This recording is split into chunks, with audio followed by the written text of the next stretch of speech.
Tinokuchingamidzai muchirongwa chenyu Dark Secrets and Confessions. Muzuvara nhasi tine nyaya dzatinadzo, asi ndinongoda kuti muzive kuti imimi munofarira kuti ndinge ndichiisa face, but like I said, you know kuti these files are so big, inenge ari 10 gig, so they take time to upload. Ndosaka tiri kutadza kubata nguva. Nangoti nditsanangure ipapo. Regai tipinde munyaya yedu. Tete makasimba here, nyaya yeku South Africa yatswetswe yandivhiringidza zvikuru nokuti yakaitikawo kuna baby girl pachikoro about 2 years ago, asi the perpetrator is there somewhere walking freely hunting for the next victim. Mwana wangu akavhiringidzwa future yake achiri mwana chaiye. Mwana wangu had just turned 8 years kuchikoro kwaive nema inter schools athletics. Masports akaitwa kapera. Mukuru wechikoro ichi akati vauya akapfeka maschool uniforms, voisa masports attire mabhegi, vozochinja kana masports atanga. Pachikoro apa panopaswa zvakanyanya, pane pass rate yakanaka chose. Masports akatanga akapera zvakanakisa Tete. Vana vakabva vapararira vodzokera kwavainge vabva. Ora anoti ati fambe ndipo pakarealiza kuti anga akanga blazer rake, panga pane bhegi rake. Kwava kuti regai ndidzokere ndinotora rigowacha sezvo Monday yaiva assembly day and it was compulsory kuti munhu wese apfeke blazer. Tete ora innocently akapinda mugate. Mind you, Tete pachikoro apa panotova nejuraho reza wire paentrance, patori nemasecurity guard. Ora paakapinda muchikoro ndipo pakabva munhu nechekumberi kwake aiva akazvivhara face, kwakumubata chibharo kamwe chete. Ninofunga mwana uyu akatyidzirwa Tete kuti asataura. Haana kusvika achitaura Tete. Dai mwana wangu akataura pakaitwa rape case, pakaonekwa kuti nhubu nhunzvatunzva yakadaro inoita zvinhu zvinonyangadza ndiani, kana justice system yaizotadza kuita basa rayo here. Ndaishanda nyaya yeunderground, chaingodiwa iDNA kuti pazikanwa kuti nhundira mutsime iyi ndiani. Ora haana kutaura. Ndakazongonzwa kamwe kasmell kaibva pari, ndikafunga kuti sisi sezvo vachiri vadiki havasi kunyatsogona kugesa. Kunoti bhengeni kudai Tete finish. Ndakanzwa guru kurira kuti guru mwana ava kutobuda urwa kusikarudzi yake. Ndakanyengerera Ora kuti andiudze kuti chii chaive chakaitika. Akati aive arepwa nemurume akapfeka mask kumaground achimuchitsidzira nebanga. Tete moyo wangu wakatsemuka. Takamhanya kuenda nemwana kuchipatara akapiwa maantibiotics nekutesta HIV, asi akawanikwa asina. Nyaya yakaitwa police case Tete, asi nemhaka yekuti mwana wangu Ora akanonoka kutaura. Rape kit yainge yanonokerwa kuti vacollecte DNA kuti vagogona kuona kuti perpetrator ndiani. Nyaya takaendesa kuchikoro asi vaingotsika because it's obvious kuti pamafamales 5 aiva pachikoro apa 1 ndiye ainge aita homondi uyu. Shuwa unganzwira mwana ane 8 years sugar, mwana asati ambodevelopa itoto mabhonzo itoto. Tete I'm sure haasi munhu wekunze nekuti hapana paijamba electric fence nereza wire. Takaradzwa CCTV yemusi wemasports uyu tikaona vana nematicha ekune zvimwe zvikoro vachibuda vachidzokera. Asi CCTV iri iyi yaisakavha kumagrounds Tete, saka painge pasina way kuita pinpoint exactly who did it. Maporisa akambotora varume ava for questioning, asi nothing materialized. Vele pane angabvuma kuti ndakabata mwana chibharo, pane angabvuma here kuti aende kujere. Takambozama kuenda kumadistrict office Tete, asi takanzi aiva police case, tirenge maporisa aite basa ravo. There's nothing they could do. Ende Tete unonzwa mweya uchibuda mauri mbichana, saka yofawo yakadaro nyaya iyi kuita cold case here. Ora ndakamubvisa hangu pachikoro ichi, asi the damage is done Tete. We cannot undo the past 8 years here. Ainge anyanyochivei pamwana aneka chest kariflate kudai. Dai aiva mwana wake aienzwa sei. Ora ari kuenda ake for counseling, asi anomboita maepisodes ekuti anovhunduka oscream machero ari kuhope. Hatichadzimi light murumu make, akaona rima anochema zvinorwadza moyo. Ndakamboenda kune aiclaima kuti anogadzira nhubu, asi vakati vanoda body fluid. Manje ndoiwanepi? Tete ataiti masafe spaces hasi siri safe. Toita seiko sevabereki? Tosungirira vana mabhera semombe here? Toita homeschooling here? Toisa vana mamonitor here? Imagine mwana being raped pachikoro of all the places. Panofanira kufila safe and free. Chiri kunyanya ndidzima ndechekuti sezvo nhundira mutsima iyi isina kubatwa Tete, izvezvi umwe mwana might fall victim obatwa chibharo nekuti nyoka ainyoka Tete. nyaya yacho yakambonetsa matv, people demanding answers, asi izvezvi nyaya yacho yangonyararwa. Ini hangu dai ndaiva mutungamiri wenyika ndaingoisa mutemo wekuti wese abata chibharo ngaatekwe chombo chake chikandiro imbwa. Maiona kuti nyika inogarika, vabereki vaisagara na dziri mumaoko. Veduweka, handidi kunyepera. As I was reading this, ndanzwa moyo wangu kusumuka. How do you take advantage of children? Unenge uchitei nemwana ane 8 years? Veduweka, ngatityei Mwari zvakaoma. Alright, regai tipinde munyaya inotevera. Makasimba here Tete? Pamusha pandakaroorwa panorimwa haikuona zvekutamba Tete. Panotori nezita remadunhurirwa rekuti ivhu harinyimi Tete, nokuti chose chaungafunga kuwana unochiwana ipapo. Mafield day anotoitwa ipapo zvekuti paitwa example ye-black excellence. Pamusha apa pakakura kunge half purazi zvekuti baba vanongoti mwana anenge aroora Tete otopiwa chindima chake chekushandisa nepekuvaka. Baba vainge vasingadi mwana anobva pamba pevabereki, saka taigara takadaro tiri zi big family, umwe neumwe pake. Pataingoita mushandira pamwe waiva munda wainzi wemhuri, ndipo pataita nhimbe toita mubatira pamwe chuma chemuzukuru. Despite kubudirira kwemhuri iyi Tete, nenyaya 1 yaindishandisa shumo pamusha apa. Paiva naTete mwanasikana wekupedzisira pamusha apa aive Neganda, kuti nditi ifishi here Tete unotadza kunzwisisa kuti ndingati raida kuita sengerenzou here kuti uti Regarwe unozvishayira Tete. Asi Tete vaigara vachikwenya, vachibuda maronda, vachibuda ropa, vachirwadziwa. Semunhu wemunhukadzi ndakabatikana ndikabvunza murume wangu kuti Tete vainge vamborapiwa here, nekuti vaigara vachizvikwenya zvaitopisa tsitse. Ndakafungira kuti vanogona vaine maskin condition anenge eczema, psoriasis. Asi Tete vanoti asi murume wangu anoti vakambozama everything humanly possible kuti hanzvadzi irapwe, asi zvainge zvakona n'anga murapwa achida. Tete situation yaiva naTete yaisirisa. Chero kuchikoro vainge vasachaende Tete because she was bullied nekuda kweganda ravo, saka vaigara zvavo pamba. Chero ndaibatikana, there was nothing further I could do Tete, nekuti haupindi musha mevanhu uchida kungwarisa, but deep mumwoyo mangu I felt kuti kakushinirwa. So nemhaka pamusha apa painge pasina aimutsa musoro, despite kuti Tete vaitogona kufamba nekuzviitira zvinhu zvavo. Baba vainge vasingadi zvamuchose kuti Tete vabude gate chero kouyei.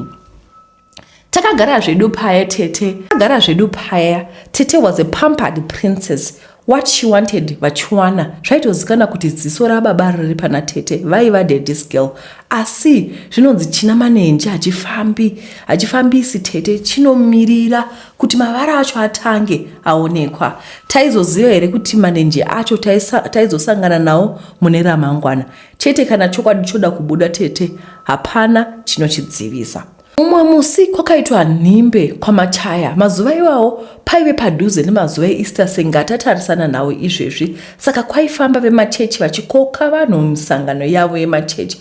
Pamusha pakasvika vamwe vechechi, mufundisi nevamwe vaifamba nawo Tete. Vatotenda havo kuti vakawana baba vasipo, vaidzingirwa kure. Baba vaiva nepfungwa dzekuti vanhu vemakereke vaiparidza zvenhema, vari vanatorai mari United. Mufundisi vakati vachiona Tete vakabva vatanga kuvanamatira, vakati Jesu Kristu mwanakomana waMwari ari kudenga vabatsire mukati muupenyu. Tete mufundisi akaenda, zvekuti padzoka baba nabamunini nabamukuru hatina kumbobvira tazvibufura kuti pasvika vechechi. Ine murume wangu taive tisina kuenda kunhimbe. Ndaive nenhumbu yainge yotoda kuzvarwa Tete, saka zvaive zvisingaiti kuti ndiende kunhimbe. Murume wangu aiva Sara akandirinda. Tete ndakangamwa kutaura kuti pamba apa paifuma pane tutsimba tokuradza kuti pane chinofamba, kutobvunza hanzi ndeyembwa, asi Tete hakuna embwa yaitsika zvakadaro. Papera about 2 weeks baba vakabva vati mangwana vaizofumira kuenda kutown nerori kunotengesa zvirimwa zvainge zvaibva. Baba vakafumira kubata jongwe muromo kuti vabati vaive musika vanomukira kunohodha. Zuva rakasara robuda varova mitunhu. Ndaive ndakatozorora zvangu ndikauya vamhere yairidzwa nevana. Mwana aingomhanya achiridza mhere achenda. Akazobatirana akabvunza kuti chii chaitika kuti afume achiridza ruzha runovhundisa kudaro. Mwana akaunganirwa nevarume vepamusha apa akati ainge aona garwe richibuda mutsime. Vamwe vakabva vatoseka vakasvika vakati asa confuse dzvinyu negarwe. Kati aiwa aivaona garwe chairo rakambona vaenda kutrip kuchikoro. Vana bamunini vakamhanyidzana kunoona kuti chaive chokwadi here, ndokubva vachimhanya kunoona zvaitaurwa nemwana. Kuti dhigi panze aikaka payadhi riripo wena garwe, ko garwe rabvepi? Toziva kuti rogara mumvura, munzizi, nemumadhaka, asi kwete zvekuzogara mutsime pamba pane vanhu. Vakabvunzana vana banguru nabamunini kuti garwe rainge rabvepi, kuti takanga tisina rwizi padyo. Chero kukava nerwizi zvokuti zvinganzi rabva kurwizi rikasvika pedyo nemisha, chero dai zvainzi rainge ropinda mutsime, raiva rapinda nguvayo. Uye sei? Nekuti tsime iri raikiwa manheru oga oga, rokinurwa mangwanani ega ega. Vana bamunini nabanguru vakabva vabvumirana kuti garwe raifanira kuuraya risati radya mwana mudiki kana kuuraya zvipfuwo payadhi. Aiva nedombo akarikacha, aive nedamba achirova garwe iri. Zvitina zvakaitwa kumwaiwa kusvika garwe rati tasa rafa. Vakomana vakarikweva nevavakidzani vakati zvaiva zvakanaka kuti rireserwe matanda ripisiwe. Kutsva kwegarwe kwakanetsa nekuti garwe ragara rine chikumba chakasimba chinotogadzirisa bhutsu nezvikwama zvinodhura. Rakadirwa petrol pamwe nematai nekuveserwa moto kusvika rabvuma kupfuta. Baba vakadzoka kutaundi vachingochema kuti muviri wavo uri kurwadza, hapana panga pasiri kurwadza. Kwakatumwa munhu kun'anga yainzi Chikwarakwara. Chikwarakwara akasvikodzungudza musoro akati vabikirwe ushushu kuti vawane simba, asi vana vepo vakati vadane hama dzababa nokuti vainge vasvika kumagumo eupenyu. Chakashamisa ndechekuti baba vainge vabuda vari fit makuseni, vasina pavanonzwa Tete, no sugar, no BP, asi havachatogoni kudii. Chikwarakwara akati vana vamirire hama dzavo ndidzo dzaizoziva zvekuita. Hama dzakadaniwa dzikasvika. Baba vakatanga kukonfisa kuti vainge vakabata mishonga yekuti vabudirire, vaita number 1 pazvose. Vanoti zvinhu zvacho vainge vazvigadzika pana Tete, saka vainge vapiwa mudzi nen'anga, vakanzi vanofanira kukanda mudzi uyu mumvura pamba pavanogara.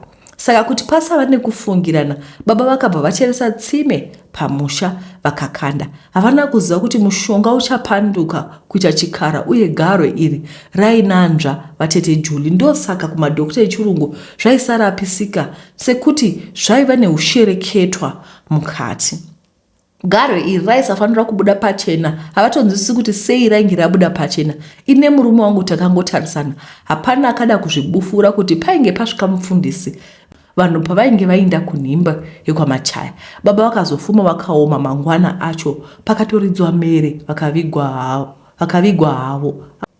Maronda atete Juli akazongotanga kuoma Tete zvekuti pamusha pakapemberegwa kuti she was delivered. Izvezvi vatova nenormal life. Kuchikoro vakadzokera vari kutonyora form 4 yavo gore rino Tete.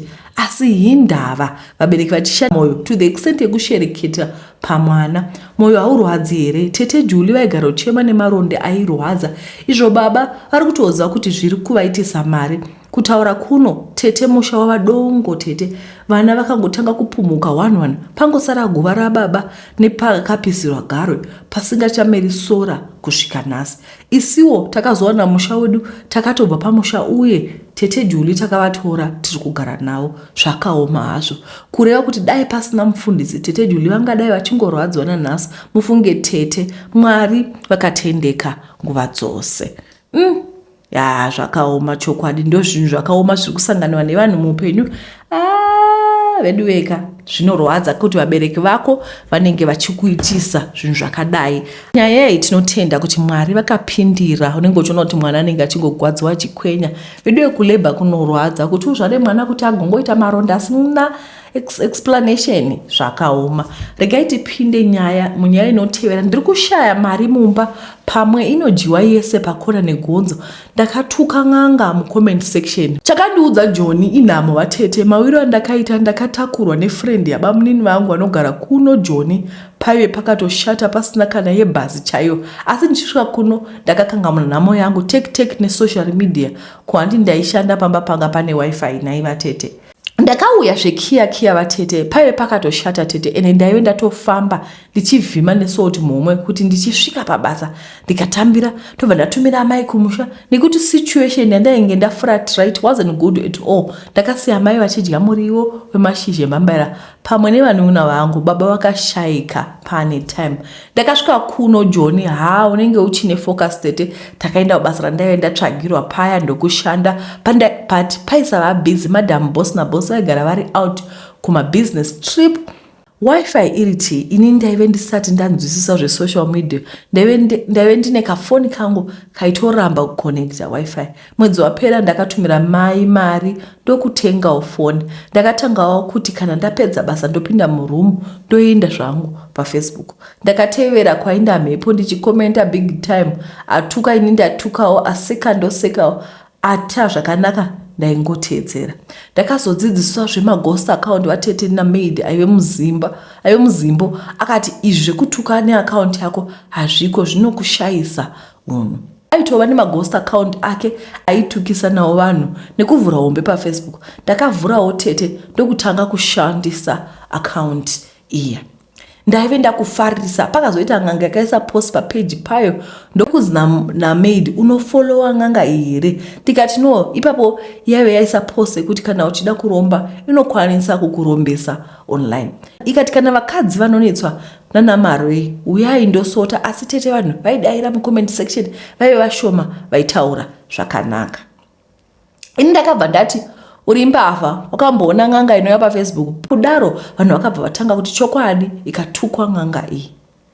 Asi yakazouya kuinbox ikati bamunini madena mago. Ndakatora screenshot ndokuisa papost ndikati handityi chidziro ibva kuinbox kwangu. Zvakatopera musi uyu ndokutotanga kutoenda kune mapage ndichiita yandaita. Mwedzi wakati wapera ndakapiwa mari ndokunoisa mumba, asi mangwana ndaida kunotumira mai pamwe nekutengawo tunhu twangu kudai pandakaisa mari can't get. Ndakafunga kuti pane handibira. Bosi vangu vakandipa imwe vabatikana nekuti vaiziva kuti amai vangu ndikasavatumira anenge ari mawana. Ndichipiwa ndakaisa pakanaka, asi ndichimuka yaive dyiwa zvakare. Makona ese mari iyi yaiva 5,000 rand kudyiwa negonzo chairo Tete. Ndakabva ndanzisiya basa nekuti chiri kuitika pauri chakutyisa. Pandakauya kuno kumusha zvatanga kuita wese, asi ini ndakafunga kuti kuroyiwa mumusha mangu. Ndakatanga kufamba namai ndokunzwa kuti ndakatuka ng'anga paFacebook, asi yaive isiri ng'anga yechokwadi. Yaishandisa mushonga kubira vanhu voona sekuti ng'anga. Ndakanzi ndiitsvake ndikumbire ruregerero nekuti ndiyo yakakubatira mushonga kuti usabate mari muruoko rwake. Ndaive ndave kumusha network inotokwira mugomo kuti iwane Tete apa mari yebhando reFacebook ma1 ndaitoshaya yekufona. Amai vakandipa yavaive vakasungira tikatenga bhando ndokuenda kugomo. Page riya hapachina reng'anga iyi. I think akasvikawo pakuvhara. Munhu akaona kuti regai ndivhare account pamwe atoripo paFacebook akushandisa imwe account achiita zveufeki ng'anga. Ndakabva ndagumirwa mubatsiri ari kuti ndibatsire tsvaka ng'anga iyi uiti sorry. Wakapinda mumunda make ukakanganisa basa rake, kunyange aitadza hana kukumbira kuti nditevere peji rake. Wakamurwadzisa kusvika pakuti akutumire zvinhu zvinodya mari yako. Tete fambisawo nyaya yangu magroup menyu ndibatsirike. Ng'anga iyi ikazvinzwawo yondibata, ndinoda kuiripa hangu. Zvakaoma vedwe. I'm speechless. Ndo zviripo izvozvi kwanzi vakatuka munhu. I don't understand. Why do we like fighting? Why tichida kungogara tichingotukana naiveduwe? What do you get from kutukana nevanhu vausingazivi? I think this is the second story takambotaura zveimwe nyaya paTikTok uchinzi kwai munhu akatuka zvikasodi. It's not good. Munhu angoposta family yake moto, munhu angoposta kwai nyati family yaposta. Navo movatuka. Makatengere mota. Guys, asa hamuna zvekuita. Why do you like kushaudha vanhu? Pane vamwe vakaposta paTikTok imwe yakaposta, takaposta imwe nyaya paTikTok yekunzi kwai iye musikana akaendera munhu akamutuka zvikazodidi. Umwe ototi regai nditokutuka, odoya kuti zivara, otoya otokuti zivara. Why do you enjoy? Why do you thrive in kutuka vanhu? I know of American Facebook pages. Ukaposta chero usina kugeza ukati how do I look? They're very positive people. What do you get in being bitter? Why are we bitter? We are hungry. Akuti vanhu vari kunyika dzakabudirira ka havatuki vakaguta. Isu tine nzara ndosaka tichituka vanhu. Unotukirei munhu aposta zvinhu zvake? Zvakaoma. Vedu ndinokutendai nekuona kwamaita nyaya dzanhasi dzanga dziri shoma. Regai alright, ndichazama futi kuti ndiposte nyaya dzeSaturday. Ndogara ndatodzirecorda nhasi Friday, then ndozodziposta zvakare. Ndovati ndakadziposta because weekend sometimes inobva yaita hectic zvekuti ndototadza kuya pasocial. Saka ndoda kuti ndizame kuposta yeSaturday neyeSunday. Topinda munyaya Mother's Day, guys, we haven't paid anything so far, meaning to say hatina venue yatati secure. I don't know what's gonna happen. I just pray kuti zvibudirire. Ndozvandiri kunamatira hangu. Can we guys start paying for Mother's Day? Ndinokutendai nekuona kwamaita. Thank you for taking your time to listen. Muve nezuva rakanaka. Ndatenda.